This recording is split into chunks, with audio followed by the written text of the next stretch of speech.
Usibye kuba ari bya social media mu buzima busanzwe ugira role model wawe ninde? Miss Jolly.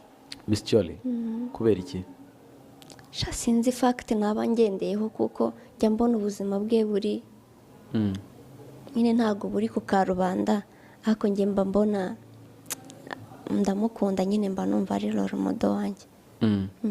Ubu hashize nk'igihe kingana gute umukurikira? Kuva amenyekanye. Kuva yaba Miss Rwanda 2016. Wow. Nkimubona. Ni nabyo byampatirije kujya muri Miss nkavuga nubwo ndasa nawe akoreka ngende ndebe ko uyu munsi mu Rwanda niwe ngo mu boss lady ugezweho ubundi. Sure. Hajya umaze iki ngano mu Rwanda? 5 months. Suri kuri social media. Uri kubona bimeze gute? Biri très bien. Reka muhamagare mubwire ko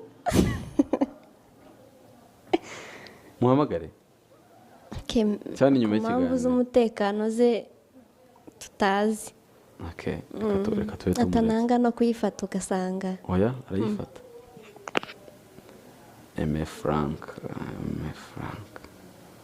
Nese uwo niwe ugiye guhamagara.